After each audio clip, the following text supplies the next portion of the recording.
കർത്താവിൻ്റെ അതിപരിശുദ്ധ നാമം മഹത്വപ്പെടുമാറാകട്ടെ. ഒരു പ്രാവശ്യം കൂടെ ഗ്രേസ് ടി വിയിൽ ഇന്ന് രാവിലെയും പ്രഭാത സന്ദേശവുമായി നിങ്ങളെ അഭിസംബോധന ചെയ്ത് സംസാരിപ്പാൻ സ്വർഗത്തിലെ ദൈവം അവസരങ്ങൾ നൽകിയതിനായി ഞാൻ യേശു രാജാവിന് മുഴുമാനവും മഹത്വവും അർപ്പിക്കുകയാണ്. കഴിഞ്ഞുപോയ മണിക്കൂറുകളിൽ കർത്താവിൻ്റെ സ്നേഹവും യേശുവിൻ്റെ രക്തവും രുചിച്ചറിയുവാൻ നമുക്ക് അവസരങ്ങൾ ഈ ഭൂമിയിൽ നൽകി. പ്രശ്ന സങ്കീർണമായ ഈ കാലഘട്ടത്തിൽ ദൈവമക്കളായ നമ്മളെ ഓരോരുത്തരെയും കർത്താവ് സ്നേഹിക്കുകയും പരിപാലിക്കുകയും കരുതുകയും ചെയ്യുന്ന ആ വിലപ്പെട്ട സ്നേഹത്തിന് നന്ദി പറയുകയാണ്. ദൈവം നിങ്ങളെ എല്ലാവരെയും സമൃദ്ധിയായി അനുഗ്രഹിക്കട്ടെ. കഴിഞ്ഞുപോയ നാളുകളിൽ എങ്ങനെ നിങ്ങളെ ദൈവം അനുഗ്രഹിച്ചോ അതിനേക്കാൾ ഉപരിയായി എല്ലാ നന്മകൾ കൊണ്ടും കൃപകൾ കൊണ്ടും നിങ്ങൾ അനുഗ്രഹം അനുഭവിക്കട്ടെ എന്ന് ക്രിസ്തുവിൽ ഞാൻ നിങ്ങൾക്ക് വേണ്ടി പ്രാർത്ഥിക്കുന്നു. ഗ്രേസ് ടി വിയുടെ പ്രേക്ഷകരായിരിക്കുന്ന ഞങ്ങളുടെ വാത്സല്യ സഹോദരങ്ങൾ, വർഷങ്ങളായി മുടങ്ങാതെ ദൈവവചനങ്ങൾ കേൾക്കുന്ന ഞങ്ങളുടെ വാത്സല്യ മക്കൾ എല്ലാവരെയും കർത്താവ് സമൃദ്ധിയായി ആത്മീയ അനുഗ്രഹങ്ങളാലും കൃപകളാലും നിങ്ങളെ മറയ്ക്കുകയും സഹായിക്കുകയും ശക്തീകരിക്കുകയും ചെയ്യട്ടെ എന്ന ക്രിസ്തുവിൽ ഞാൻ നിങ്ങൾക്ക് വേണ്ടി പ്രാർത്ഥിക്കുന്നു. ഇന്ന് ചിന്തയ്ക്ക് വേണ്ടി പരിശുദ്ധ ആത്മാവ് എൻ്റെ പക്കൽ നൽകപ്പെട്ടിരിക്കുന്ന വേദവാക്യം മത്തായിയുടെ സുവിശേഷം 22-ാം അധ്യായം 37, 38, 39 വാക്യങ്ങൾ. 3 വാക്യങ്ങളാണ് ചിന്തിപ്പാനായിട്ട് താല്പര്യപ്പെടുന്നത്. ആ വാക്യം ഇങ്ങനെയാണ്, ഞാൻ വായിച്ചു കേൾപ്പിക്കാം. യേശു അവനോട്, നിന്റെ ദൈവമായ കർത്താവിനെ നീ പൂർണ്ണ ഹൃദയത്തോടും പൂർണ്ണ ആത്മാവോടും പൂർണ്ണ മനസ്സോടും കൂടെ സ്നേഹിക്കണം. 38-ാമത്തെ വാക്യം, ഇതാകുന്നു വലുതും ഒന്നാമത്തതുമായ കൽപ്പന, രണ്ടാമത്തേത് അതിന് സമം. 39-ാമത്തെ വാക്യം, കൂട്ടുകാരനെ നിന്നെപ്പോലെ തന്നെ സ്നേഹിക്കണം. നമ്മുടെ വാഴ്ത്തപ്പെട്ട കർത്താവായ യേശു ക്രിസ്തുവിൻ്റെ പരസ്യകാല ശുശ്രൂഷ കാലയളവിൽ യേശു കർത്താവിൻ്റെ അടുക്കൽ യേശുവിനെ പരീക്ഷിക്കേണ്ടതിന് പരീശന്മാരും സാധുക്യരും ഒക്കെ പലവട്ടം പല നിലകളിൽ യേശുവിൻ്റെ അടുക്കൽ വന്നിട്ടുണ്ട്. യേശു ചെയ്യുന്ന അത്ഭുതങ്ങളെയും അടയാളങ്ങളെയും ചോദ്യം ചെയ്യുവാൻ, ശബത്തിൽ യേശു രോഗികളെ സൗഖ്യമാക്കുന്നതിനെ കുറിച്ച് ചോദ്യം ചെയ്യുവാൻ, ന്യായപ്രമാണത്തിന് വിഹിതമായി പ്രവർത്തിക്കുന്നു എന്ന് പറഞ്ഞുകൊണ്ട് യേശുവിനെ ചോദ്യം ചെയ്യാൻ, യേശുവിനെ കുടുക്കുവാൻ, യേശുവിനെ ഒരു കുറ്റവാളിയാക്കാൻ, അങ്ങനെ പല നിലയിലും യേശുവിൻ്റെ പുറകെ ഈ പരീക്ഷ വൃന്ദങ്ങളും സാധുക്യരും ഒക്കെ നടക്കുന്ന ഒരു പ്രവണത സുവിശേഷത്തിൽ നമുക്ക് കാണാനായിട്ട് കഴിയും. അതേ അർത്ഥത്തിൽ അതേ രീതിയിൽ തന്നെ ഈ മത്തായിയുടെ സുവിശേഷം 22-ാമത്തെ അധ്യായത്തിൽ നമ്മൾ കാണുന്നത് യേശുവിനെ പരീക്ഷിക്കേണ്ടതിന് ഒരു കൂട്ടം പരീക്ഷ വൃന്ദങ്ങൾ യേശുവിൻ്റെ അടുക്കൽ കടന്നു വരികയാണ്. എന്നിട്ട് അവരിൽ ഒരു പുരോഹിതൻ, ഒരു വൈദികൻ, ഒരു പരീശനായ ഒരു മനുഷ്യൻ യേശുവിനെ ക്വസ്റ്റ്യൻ ചെയ്യുന്ന ഭാഗമാണ് നമുക്കിവിടെ കാണുന്നത്. അതിന് യേശു കൊടുത്ത തക്കതായ ഒരു മറുപടി, വാക്കുകൊണ്ട് യേശുവിനെ കൊടുക്കുവാനായി അവർ ചോദ്യങ്ങൾ ചോദിച്ചു. പക്ഷേ യേശു അതിനെ തരണം ചെയ്തു. യേശുവിനോട് ചോദിച്ചൊരു ചോദ്യം ഇങ്ങനെയാണ്, ഗുരു, ന്യായപ്രമാണത്തിലെ ഏത് കൽപ്പനയാണ് ഏറ്റവും വലുത്? ഏതാണ് ന്യായപ്രമാണത്തിലെ കൽപ്പന ഏറ്റവും വലുത്? യേശുവിന് കൊടുത്ത 2 മറുപടികൾ ഈ വാക്യത്തിൽ നമ്മൾ വായിച്ചു. യേശു അതിന് ഏതാണ് ഏറ്റവും വലിയ കൽപ്പന എന്ന് ചോദിച്ചതിന് കർത്താവ് 2 കാര്യങ്ങളാണ് പറഞ്ഞത്. ഒന്ന്, അതിൻ്റെ 37-ാമത്തെ വാക്യത്തിൽ യേശു അവനോട്, യേശുവിനെ ക്വസ്റ്റ്യൻ ചെയ്ത ആ പുരോഹിതനോട് യേശു പറയുക, നിന്റെ ദൈവമായ കർത്താവിനെ നീ പൂർണ്ണ ഹൃദയത്തോടും പൂർണ്ണാത്മാവോടും പൂർണ്ണ മനസ്സോടും കൂടെ സ്നേഹിക്കണം. ഇത് 1-ാമത്തെ കൽപ്പന. ന്യായപ്രമാണത്തിനകത്ത് എഴുതപ്പെട്ടിരിക്കുന്ന കൽപ്പനയാണ് ദൈവത്തെ സ്നേഹിക്കുക. എങ്ങനെ സ്നേഹിക്കണം? കാര്യം നടക്കാൻ വേണ്ടി മാത്രം ഒരു സ്നേഹമാണോ ദൈവത്തോടുള്ളത്? നമ്മളിൽ പലരും ദൈവത്തെ എങ്ങനെയാണ് സ്നേഹിക്കുന്നത്? എപ്പോഴാണ് സ്നേഹിക്കുന്നത്? കൊച്ചുങ്ങൾക്ക് ജോലി കിട്ടാതെ വരുമ്പോൾ ദൈവത്തോട് ഭയങ്കര സ്നേഹമാണ്. ഭർത്താവിൻ്റെ രോഗം മാറാതെ വരുമ്പോൾ കർത്താവിനോട് ഭയങ്കര സ്നേഹമാണ്. കടക്കാർ വന്ന് വീട്ടിൽ ബഹളം ഉണ്ടാക്കുമ്പോൾ കർത്താവിനോട് വലിയ സ്നേഹമാണ്. ഞായറാഴ്ചയും വെള്ളിയാഴ്ചയും മാത്രം പള്ളിയിൽ പോകുമ്പോൾ കർത്താവിനോട് വലിയ സ്നേഹമാണ്. ഈ സ്നേഹമാണോ ദൈവം ആഗ്രഹിക്കുന്നത്? നമ്മൾ ദൈവത്തെ സ്നേഹിക്കുന്നു എങ്കിൽ, കർത്താവിനെ നമ്മൾ സ്നേഹിക്കുന്നുവെങ്കിൽ, ആ സ്നേഹത്തിൻ്റെ വലിപ്പം, ആ സ്നേഹത്തിൻ്റെ ആഴം, ആ സ്നേഹത്തിൻ്റെ മഹിമ, അതിൻ്റെ തൂക്കം എത്രയുണ്ട് എന്ന് ഈ ഭാഗത്ത് കാണാനായിട്ട് കഴിയുന്നുണ്ട്. യേശു കർത്താവ് പറയുകയാണ്, നയപ്രമാണത്തിലെ ഒന്നാമത്തെ കൽപ്പന എന്താണെന്ന് ചോദിച്ചാൽ, വീട് വെക്കുന്നതോ അല്ലെങ്കിൽ വസ്തു വാങ്ങുന്നതോ ഒന്നും അല്ല, രോഗികളെ സൗഖ്യമാക്കുന്നതോ ഒന്നും അല്ല, മരിച്ചവരെ ഉയർപ്പിക്കുന്നതൊന്നും അല്ല ഒന്നാമത്തെ കൽപ്പന.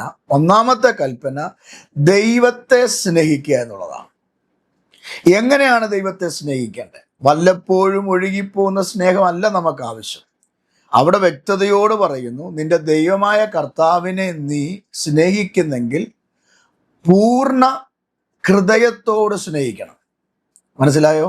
പൂർണ്ണ ഹൃദയം. പാതി ഹൃദയത്തിലല്ല, പാതി ലോകത്തിനും പാതി ദൈവത്തിനും. അനോനോനോ, അങ്ങനല്ല. പൂർണ്ണമായും കർത്താവിനെ ഹൃദയം കൊണ്ട് സ്നേഹിക്കണം. ഹൃദയം കൊണ്ട് കർത്താവിനോടുള്ള സ്നേഹം അതെത്ര വലുതാണ് ഒന്ന് ഓർത്ത് നോക്കിയേ. ഒരു ഭാര്യയും ഭർത്താവും തമ്മിൽ ഹൃദയം കൊണ്ട് സ്നേഹിക്കുമ്പോൾ ആ സ്നേഹം എത്ര വലുതാണ്. ഒരു പെൺകുട്ടിയും ഒരു ചെറുക്കനും തമ്മിൽ സ്നേഹമുണ്ടാകുന്നത് അത് ഹൃദയം കൊണ്ടാണെങ്കിൽ ആ സ്നേഹം എത്ര വലുതാണ്. തട്ടിക്കൂട്ട് സ്നേഹമാണെങ്കിൽ അത് വലിയ സ്നേഹമല്ല.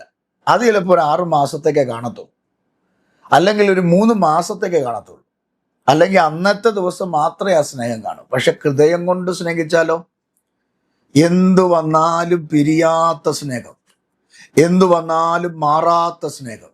അത് യേശുവുമായിട്ട് നമുക്കിന്ന് പകലുണ്ടോ? കർത്താവുമായിട്ടൊരു പൂർണ്ണ ഹൃദയത്തിൽ എത്താൻ കഴിഞ്ഞിട്ടുണ്ടോ? നിങ്ങൾ പൂർണ്ണ ഹൃദയത്തിൽ യേശുവുമായുള്ള ഒരു ബന്ധത്തിലേക്ക് നിങ്ങൾ വന്നാൽ നിങ്ങൾക്ക് ഉയർച്ചയുണ്ടാകും. നിങ്ങളുടെ കുടുംബം അനുഗ്രഹിക്കപ്പെടും. നിങ്ങളുടെ തലമുറ വിശാലത അനുഭവിക്കും. അനുഗ്രഹത്തിന്റെ വലിയൊരു മഴ തന്നെ നിങ്ങളുടെ മേൽ പെയ്യും. വരണ്ടു കിടക്കുന്ന പുൽപ്പുറങ്ങളിൽ മഴ പെയ്യുമ്പോൾ ആ നിലം നനഞ്ഞിട്ട് അടുത്ത ദിവസം പ്രഭാതത്തിൽ അവിടെ നോക്കുമ്പോൾ പുതിയ പുല്ലുകൾ കിളിച്ചു വരുന്നത് പോലെ ഒരനുഭവം. നമ്മുടെ കർത്താവിനുള്ള സ്നേഹം വീട് കിട്ടാനും, കാറ് കിട്ടാനും, രോഗം മാറാനും, പണം കിട്ടാനും, ജോലി കിട്ടാനും, മക്കൾ അമേരിക്കയിൽ പോകാനും, കാനഡയ്ക്ക് പോകാനും, അയർലൻഡിൽ പോകാനും ഒന്നും അല്ല. താൽക്കാലികമായി സ്വാർത്ഥലാഭത്തിനു വേണ്ടി കർത്താവിനെ നീ സ്നേഹിക്കരുത്. കർത്താവിനെ സ്വാർത്ഥതയിൽ നിന്ന് സ്നേഹിക്കരുത്. കാര്യം നടക്കാൻ വേണ്ടി സ്നേഹിക്കരുത്. പകരം എന്തു വന്നാലും, ജീവിതത്തിൽ എത്ര പ്രതിസന്ധികൾ, പ്രതികൂലങ്ങൾ വന്നാലും, പ്രതിസന്ധിയിൽ കൂടെ കടന്നു പോകേണ്ട അവസ്ഥ വന്നാലും, ജോലി നഷ്ടപ്പെട്ടാലും, വിവാഹം നടന്നില്ലെങ്കിലും, കുഞ്ഞ് ജനിച്ചില്ലെങ്കിലും, വീട് വെച്ചില്ലെങ്കിലും, വസ്തു വാങ്ങിയില്ലെങ്കിലും, ഒത്തിരി കഷ്ടതയിലും താഴ്വരെ കൂടെ കടന്നു പോകുന്നെങ്കിലും കർത്താവിനോടുള്ള സ്നേഹം വർദ്ധിക്കുന്നെങ്കിൽ, കർത്താവിനോടുള്ള സ്നേഹത്തിൽ ഒന്ന് കുളിച്ചു നിൽക്കുന്നെങ്കിൽ, ആ സ്നേഹത്തിൽ നിന്ന് നമ്മെ വേർപിരിക്കാൻ ഒരു ശക്തിക്കും കഴിയത്തില്ല. ഇന്ന് രാവിലെ എൻ്റെ പ്രിയപ്പെട്ട സഹോദരങ്ങളോട് ഞാൻ ആത്മനിറവിൽ നിന്നുകൊണ്ട് പറയാം, നമ്മൾ ദൈവത്തെ സ്നേഹിക്കുന്നെങ്കിൽ യേശു കർത്താവ് പറഞ്ഞത് ഈ 3 നിലയിൽ സ്നേഹിക്കണം. 1, പൂർണ്ണ ഹൃദയത്തോടെ സ്നേഹിക്കണം. 2, പൂർണ്ണ ആത്മാവോടെ സ്നേഹിക്കണം. 3, പൂർണ്ണ മനസ്സോടെ സ്നേഹിക്കണം. ആത്മാവോടെ സ്നേഹിക്കണം, ഹൃദയത്തോടെ സ്നേഹിക്കണം, മനസ്സോടെ സ്നേഹിക്കണം. ചിലരൊക്കെ ദൈവത്തെ സ്നേഹിക്കുന്നുണ്ടെങ്കിലും മനസ്സോടെ അല്ല സ്നേഹിക്കുന്നത്. ഹൃദയത്തിൽ നിന്നൊരു സ്നേഹം വരണം, മനസ്സ് തുറന്ന് സ്നേഹിക്കണം. ഇങ്ങനെ സ്നേഹിക്കണമെങ്കിൽ പരിശുദ്ധാത്മാവിൻ്റെ ഒരു സാന്നിധ്യം നമുക്ക് വേണം. റോമാലേഖനത്തിനകത്ത് 5-ാം അധ്യായം അതിൻ്റെ 5-ാമത്തെ വാക്യം ഇങ്ങനെയാണ് പറയുന്നത്. നമ്മൾ കർത്താവിനെ സ്നേഹിക്കണമെങ്കിൽ ഇങ്ങനെയാണ് പറയുന്നത്. വാക്യം ഇങ്ങനെയാണ്, റോമാലേഖനം 5:5. പ്രത്യാശയ്ക്കോ ഭംഗം വരുന്നില്ല. ദൈവത്തിൻ്റെ സ്നേഹം നമുക്ക് നൽകപ്പെട്ട പരിശുദ്ധാത്മാവിനാൽ നമ്മുടെ ഹൃദയങ്ങളിൽ പകർന്നിരിക്കുന്നുവല്ലോ. കണ്ടോ, പ്രശ്നമായ പൗലോസ് കൊരിന്ത്യർക്ക് ലേഖനം എഴുതുമ്പോൾ പറയുകയാണ്, പ്രത്യാശയ്ക്ക് എന്ത് വരുന്നില്ല? ഭംഗം വരുന്നില്ല. ദൈവത്തിൻ്റെ സ്നേഹം നമുക്ക് നൽകപ്പെട്ട് പരിശുദ്ധാത്മാവിനാൽ നമ്മുടെ ഹൃദയങ്ങളിൽ പകർന്നിരിക്കുന്നു. അപ്പൊ നാം ദൈവത്തോട് സ്നേഹമുണ്ടാകണമെങ്കിൽ, ദൈവം നമ്മളെ സ്നേഹിക്കണമെങ്കിൽ ഇതിൻ്റെ ഇടയ്ക്ക് ഒരു മധ്യസ്ഥൻ, ഒരു കാര്യസ്ഥനെ വെളിപ്പെടുത്തുകയാണ്. എന്താണ് ആ കാര്യസ്ഥൻ ചെയ്യുന്നത്? ദൈവത്തോടുള്ള സ്നേഹം നമ്മുടെ ഹൃദയത്തിൽ വരാൻ വേണ്ടി പരിശുദ്ധാത്മാവ് തുണ നിൽക്കുന്നു. പരിശുദ്ധാത്മാവ് തുണ നിന്നാൽ നമ്മുടെ ഹൃദയങ്ങളിൽ ദൈവത്തിൻ്റെ സ്നേഹം പകരും. അപ്പൊ നോക്കണം, ഒരു വ്യക്തിയിൽ പരിശുദ്ധാത്മാവിൻ്റെ പരിവർത്തനം ഉണ്ടെങ്കിൽ അതിൻ്റെ തെളിവ് അവൻ ദൈവത്തെ സ്നേഹിക്കും. എങ്ങനെ സ്നേഹിക്കും? പൂർണ്ണ ഹൃദയത്തോടും പൂർണ്ണാത്മാവോടും പൂർണ്ണ മനസ്സോടും കൂടെ സ്നേഹിക്കും. അതിനാണ് യേശു കർത്താവ് തന്നെ പറഞ്ഞിട്ടുണ്ട്, നിങ്ങൾ എന്നെ സ്നേഹിക്കണം, ഞാൻ നിങ്ങളെ സ്നേഹിക്കുന്നു. പൗലോസ് അപ്പോസ്തലൻ സഭയ്ക്ക് ലേഖനം എഴുതുമ്പോൾ 1 കൊരിന്ത്യർ ലേഖനം അതിൻ്റെ 12-ാം അധ്യായം 31-ാമത്തെ വാക്യത്തിൽ എഴുതിയിരിക്കുന്നത് ഇങ്ങനെയാണ്: ശ്രേഷ്ഠവരങ്ങളെ വാഞ്ചിപ്പീൻ, ഇനി അതിശ്രേഷ്ഠമായ ഒരു മാർഗം ഞാൻ നിങ്ങൾക്ക് കാണിച്ചു തരാം. ശ്രേഷ്ഠവരങ്ങളെ വാഞ്ചിക്കണം. അപ്പൊ ദൈവത്തെ സ്നേഹിക്കുക എന്ന് പറയുന്നത് ഒരു വരമാണ്. എന്നിട്ട് പൗലോസ് അപ്പോസ്തലൻ കൊരിന്ത്യ സഭയോട് പറയുകയാണ്, അതിശ്രേഷ്ഠമായ ഒരു മാർഗം ഞാൻ നിങ്ങൾക്ക് കാണിച്ചു തരാം. എന്നിട്ട് 13-ാമത്തെ അധ്യായത്തിലേക്ക് വരുമ്പോൾ പൗലോസ് അപ്പോസ്തലൻ പറയുകയാണ്, ഞാൻ മനുഷ്യരുടെയോ ദൂതന്മാരുടെയോ ഭാഷയിൽ സംസാരിച്ചാലും എനിക്ക് സ്നേഹമില്ല എങ്കിൽ ഞാൻ മുഴങ്ങുന്ന ചെമ്പോ ചിലമ്പുന്ന കൈത്താളമോ അത്രേ. എൻ്റെ ഭാഷ വലുതായിരിക്കും, ഞാൻ മനുഷ്യരുടെയും ദൂതന്മാരുടെയും ഭാഷയിലായിരിക്കും ചിലപ്പോൾ സംസാരിക്കുന്നത്, പക്ഷെ എനിക്ക് സ്നേഹമില്ലെങ്കിൽ, പൗലോസ് വ്യക്തമായിട്ട് പറയുക, ഞാൻ മുഴങ്ങുന്ന ചെമ്പോ ചിലമ്പുന്ന കൈത്താളമോ അത്രേ. എനിക്ക് പ്രവചനപരം ഉണ്ടായിട്ടും സകല മർമ്മങ്ങളും സകല ജ്ഞാനവും ഗ്രഹിച്ചാലും, നോക്കിക്കേ, പ്രവചനപരമുണ്ട്, പ്രവാചകനാണ്, സകല മർമ്മങ്ങളും സകല ജ്ഞാനവും ഗ്രഹിച്ചാലും മലകളെ നീക്കത്തക്ക വിശ്വാസം ഉണ്ടായാലും, മലകളെ നീക്കത്തക്ക വിശ്വാസം ഉണ്ടായാലും സ്നേഹമില്ലെങ്കിൽ ഞാൻ ഏതുമില്ല. കൃപാവരം ഉണ്ടായിട്ട് കാര്യമില്ല, മലകളെ നീക്കാൻ വിശ്വാസം വലുതായിട്ട് കാര്യമില്ല, സകല മർമ്മങ്ങളും ജ്ഞാനങ്ങളും പ്രവചനങ്ങളും നമുക്കുണ്ടെങ്കിലും അവിടെ കാര്യമില്ല. നമ്മുടെ ഭാഷ ദൂതന്മാരുടെയോ മനുഷ്യരുടെയോ ഭാഷയായി മാറിയാലും അവിടെ സ്നേഹമില്ലെങ്കിൽ ഒന്നുമില്ല എന്ന് പൗലോസ് എന്ത് ചെയ്യുക? പറയുക. അതിശ്രേഷ്ഠമായ ഒരു മർമ്മമാണ് ദൈവത്തോടുള്ള സ്നേഹം. ഇവിടെ സ്നേഹം ദീർഘമായി ക്ഷമിക്കുകയും ദയ കാണിക്കുകയും ചെയ്യുന്നു. സ്നേഹം സ്പർശിക്കുന്നില്ല, സ്നേഹം നെഗളിക്കുന്നില്ല, ചീർക്കുന്നില്ല, അയോഗ്യമായി നടക്കുന്നില്ല. നോക്കിക്കേ, സ്വാർത്ഥം അന്വേഷിക്കുന്നില്ല, ദേഷ്യപ്പെടുന്നില്ല, ദോഷം കാണിക്കുന്നില്ല. സ്നേഹം നമ്മുടെ ഹൃദയത്തിൽ വന്നാൽ സ്നേഹം ദീർഘക്ഷമ കാണിക്കുന്നു. പലരുടെ ജീവിതത്തിൽ സംഭവിക്കാത്ത ഒരു കാര്യമാണ് ദീർഘക്ഷമ. ദീർഘക്ഷമ ജീവിതത്തിൽ പലപ്പോഴും എടുക്കാൻ പറ്റുന്നില്ല. തൊടുന്നതും പിടിക്കുന്നതെല്ലാം കോപം കൊണ്ടുവന്ന് ബഹളം വെച്ച് വഴക്കുണ്ടാക്കി, ഭാര്യയോടൊന്നില്ല, മക്കളോടൊന്നില്ല, ഭർത്താവിനോടൊന്നില്ല, ദേഷ്യപ്പെടുന്ന, കൈ കിട്ടുന്ന വലിച്ചെറിയുക, കൂട്ടുവിശ്വാസികളോട് സ്നേഹത്തിൽ ഇടപെടത്തില്ല, എന്തു പറഞ്ഞാലും അങ്ങ് വഴക്കുണ്ടാക്കുക, ചുമ്മാതെ കിടന്ന് വെക്കുക, ആവശ്യമില്ലാത്ത വാക്കുകൾ സംസാരിക്കുക, മറ്റൊരു വ്യക്തി അറിഞ്ഞിട്ടില്ലാത്ത ചെയ്തിട്ടില്ലാത്ത കാര്യങ്ങൾ അവനെ അടിച്ചേൽപ്പിച്ച് അവനെ കുറ്റവാളിയാക്കുക. എന്താ ഇതിനർത്ഥം? പരിശുദ്ധാത്മാവ് വസിക്കാത്തത് കൊണ്ടാണ്, പരിശുദ്ധാത്മാവ് അവനിൽ ഇടപെടാത്തത് കൊണ്ടാണ്, പരിശുദ്ധാത്മാവിൻ്റെ സാന്നിധ്യം അവനിൽ വ്യാപരിക്കാത്തത് കൊണ്ടാണ് സ്നേഹം അവൻ്റെ ഹൃദയത്തിനകത്ത് വരാത്തെ. പക്ഷെ സ്നേഹം വന്നാലോ ജീവിതത്തിൽ പരിശുദ്ധാത്മ പറയുക, ദീർഘക്ഷമയുണ്ടാകുന്നു, ദയ കാണിക്കുന്നു, നിഗളിക്കുന്നില്ല, ചീർക്കുന്നില്ല, അയോഗ്യമായി നടക്കുന്നില്ല, യോഗ്യമല്ലാത്ത വഴിയിൽ അവൻ നടക്കുന്നില്ല. അവൻ നടപ്പ് കൃത്യമായിരിക്കും. ദൈവത്തോടും മനുഷ്യന്റെ മുമ്പിൽ അവൻ വലിയ ഉറപ്പും ധൈര്യമുള്ളവനായിരിക്കും, സാക്ഷ്യമുള്ളവനായിരിക്കും, നിഗളിക്കുന്നില്ല, നിഗളമുണ്ടാകുന്നില്ല. ഇതൊക്കെ വരുന്നത് എപ്പോഴറിയാമോ? ക്രിസ്തുവിൻ്റെ സ്നേഹം നമ്മുടെ ഉള്ളിൽ വരുമ്പോഴാണ്. പ്രിയപ്പെട്ടവരെ, ക്രിസ്തുവിൻ്റെ സ്നേഹം നമ്മുടെ ഉള്ളിൽ വരുമ്പോൾ നമ്മുടെ ജീവിതത്തിൽ മാറ്റങ്ങൾ സംഭവിക്കുന്നു. റോമാലേഖനത്തിൽ പൗലോസ് അപ്പോസ്തലൻ 8-ാം അധ്യായത്തിൽ വ്യക്തമായിട്ട് പറയുന്നുണ്ട്, ക്രിസ്തുവിന്റെ സ്നേഹത്തിൽ നിന്ന് എന്നെ ആർക്കും വേർപിരിക്കാൻ കഴിയും?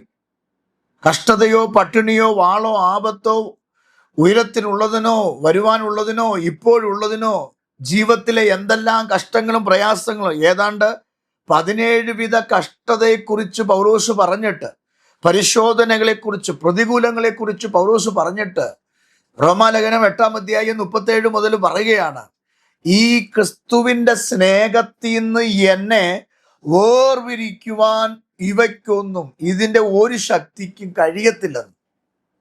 Praise the Lord.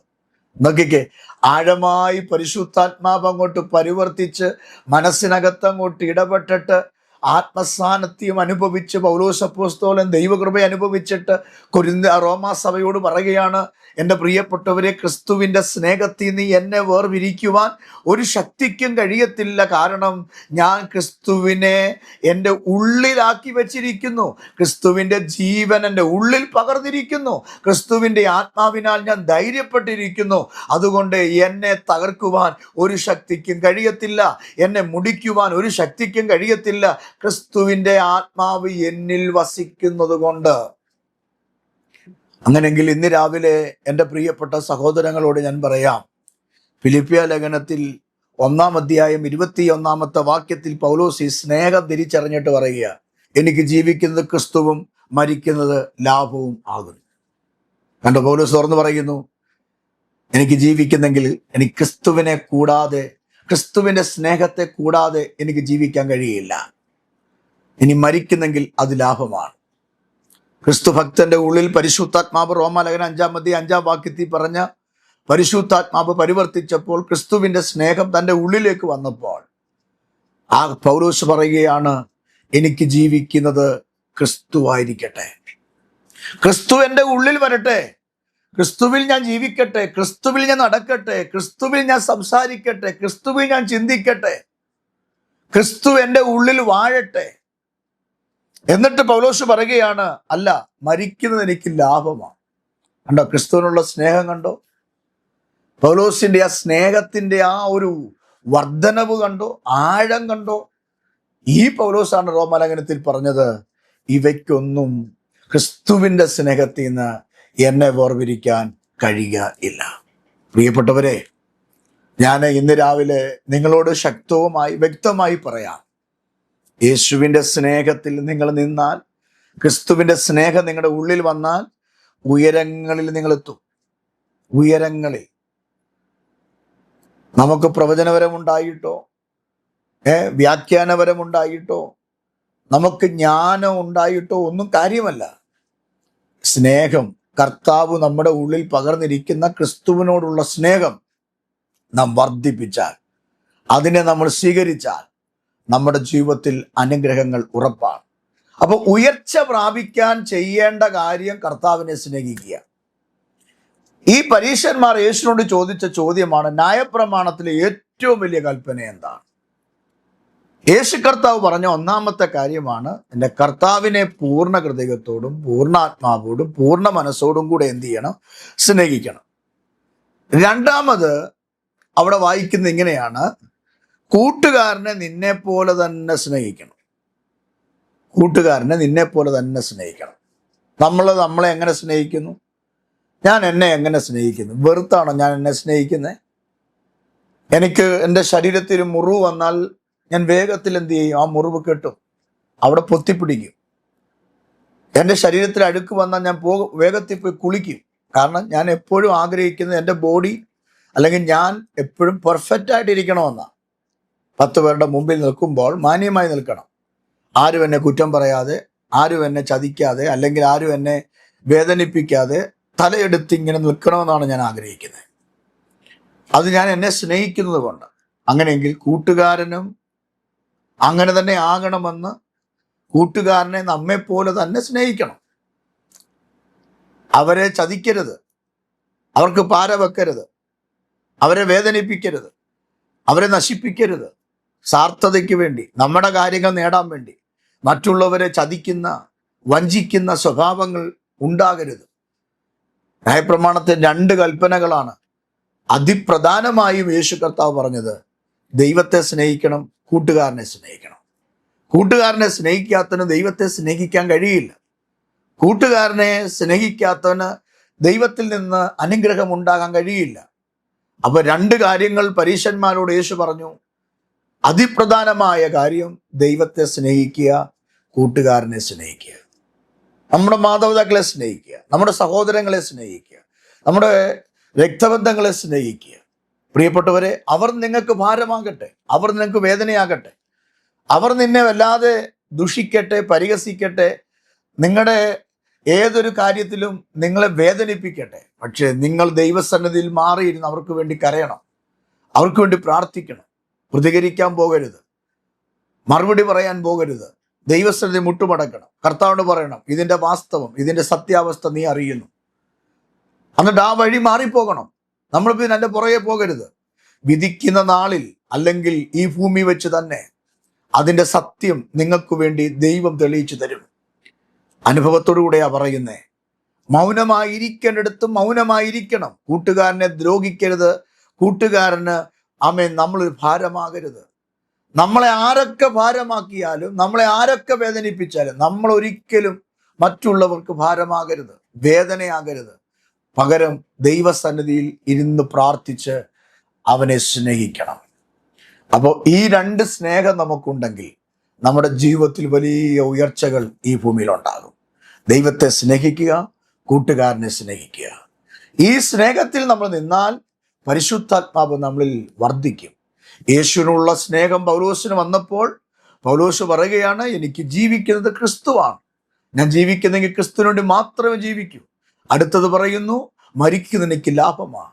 എന്നാൽ പൗലോസ് റോമാലേഖനത്തിൽ പറയുകയാണ്, ഈ വക കഷ്ടങ്ങൾ, ഏതാണ്ട് 17 വിധ കഷ്ടങ്ങൾ, റോമർ 8:32 മുതൽ വായിക്കൂ, 37 മുതൽ വായിക്കൂ. അവിടെ എഴുതിയിരിക്കുന്നു, ഈ ലോകത്തിലെ ഈ കഷ്ടങ്ങൾ ഒന്നും ക്രിസ്തുവിന്റെ സ്നേഹത്തിൽ നിന്ന് എന്നെ വേർപിരിക്കാൻ പറ്റില്ല. കാരണം ഞാൻ ക്രിസ്തുവിന്റെ സ്നേഹത്തിന് അടിമയായി മാറി.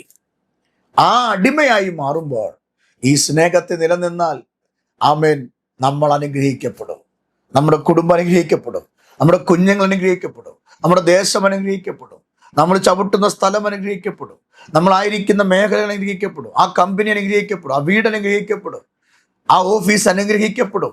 ക്രിസ്തുവിന്റെ സ്നേഹം നമ്മളിൽ തിളങ്ങി നിന്നാൽ നമ്മൾ അനുഗ്രഹം അനുഭവിക്കും, ഉയർച്ച പ്രാപിക്കും. അങ്ങനാണെങ്കിൽ ഞാൻ നിങ്ങൾക്ക് വേണ്ടി പ്രാർത്ഥിക്കട്ടെ. ഈ സന്ദേശം നിങ്ങൾ കൈക്കൊള്ളണം, ഈ സന്ദേശം നിങ്ങൾ കേൾക്കണം, ഈ സന്ദേശം മറ്റുള്ളവർക്ക് അയച്ചു കൊടുക്കണം. അനേക ആയിരങ്ങൾക്ക് ഇതൊരു പ്രചോദനമാകട്ടെ. പ്രാർത്ഥിക്കാം. പരിശുദ്ധ കർത്താവേ, സ്വർഗീയ പിതാവേ, ക്രിസ്തുവിന്റെ സ്നേഹം എപ്രകാരമാണെന്നും എങ്ങനെ ആ സ്നേഹം ഞങ്ങളിലേക്ക് വരുമെന്നും അതിന് ഞങ്ങൾക്ക് മധ്യസ്ഥനായി പരിശുദ്ധാത്മാവ് ഉണ്ടെന്നും ക്രിസ്തുവിന്റെ സ്നേഹം ഞങ്ങളിലേക്ക് വന്നു കഴിഞ്ഞാൽ ഞങ്ങളെ അങ്ങിൽ നിന്ന് വേർപിരിക്കാൻ ഒരു ശക്തിക്കും കഴിയത്തില്ലെന്ന് ഞങ്ങളോട് പറഞ്ഞ ദൈവിക ദൂതനായ സ്തോത്രം. കർത്താവെ, ഏതൊക്കെ പ്രശ്നങ്ങൾ പൗലോസിന്റെ മുമ്പിൽ 17 കൂട്ട പ്രശ്നങ്ങൾ റോമാലേഖനം 8-ാം അധ്യായത്തിൽ നിരത്തി വെച്ചിട്ട് പൗലോസ് പറഞ്ഞല്ലോ, ഇവയ്ക്കൊന്നും എന്നെ ക്രിസ്തുവിന്റെ സ്നേഹത്തിൽ നിന്ന് വേർപിരിക്കാൻ പറ്റില്ലെന്ന്. അതുകൊണ്ട് ഞാൻ ജീവിക്കുന്ന ക്രിസ്തു, മരിക്കുന്ന എനിക്ക് ലാഭമാണെന്ന് പൗലോസ് പറഞ്ഞ ദൈവസ്നേഹത്തെ തിരിച്ചറിഞ്ഞതുപോലെ ഇന്ന് പകൽ കർത്താവിന്റെ സ്നേഹത്തിൽ വളരുവാൻ, സ്നേഹത്തിൽ നടക്കുവാൻ, സ്നേഹത്തിൽ നിൽക്കുവാൻ ക്രിസ്തുവിന്റെ കൃപ ഞങ്ങളുടെ മേൽ പകരണമെന്ന് പ്രാർത്ഥിക്കുന്നു. ഈ ജനത്തിനായി സ്തോത്രം. ഇവരുടെ സ്ഥിതിക്ക് വ്യത്യാസം വരുത്തണം, അവസ്ഥയ്ക്ക് മാറ്റം വരുത്തണം. പോരുകളെ കർത്താവ് അഴിക്കണം, ബന്ധനങ്ങളെ കർത്താവ് അഴിക്കണം, പിശാചിന്റെ കെട്ടുകളെ കർത്താവ് പൊട്ടിക്കണം. പിതാവിൻ്റെയും പുത്രന്റെയും പരിശുദ്ധാത്മാവിന്റെ നാമത്തിൽ ജനത്തെ അനുഗ്രഹിക്കുന്നു. ഈ സന്ദേശം കേട്ടവരെ ദൈവം മാനിക്കണമേ, ഉയർത്തണമേ. യേശുവിൻ നാമത്തിൽ തന്നെ ആമേൻ. കർത്താവ് നിങ്ങളെ അനുഗ്രഹിക്കട്ടെ. നിങ്ങളുടെ എന്തെങ്കിലും പ്രാർത്ഥനാ വിഷയമുണ്ടെങ്കിൽ ഈ കമന്റ് ബോക്സിൽ നിങ്ങൾ എഴുതിയിടുക. ഞങ്ങൾ നിങ്ങൾക്ക് വേണ്ടി പ്രാർത്ഥിക്കും. അടുത്ത ദിവസം മറ്റൊരു ദൂതുമായി നമുക്ക് വീണ്ടും കാണാം. കർത്താവ് ഈ പകൽ ദൈവം നിങ്ങളെ കർത്താവിന്റെ സ്നേഹം കൊണ്ട് വഹിക്കട്ടെ, മറയ്ക്കട്ടെ എന്ന് പ്രാർത്ഥിച്ചുകൊണ്ട് എൻ്റെ വാക്കിൽ നിന്ന് വിരമിക്കുന്നു. ദൈവം നിങ്ങളെ അനുഗ്രഹിക്കുമാറാകട്ടെ. ആമേൻ.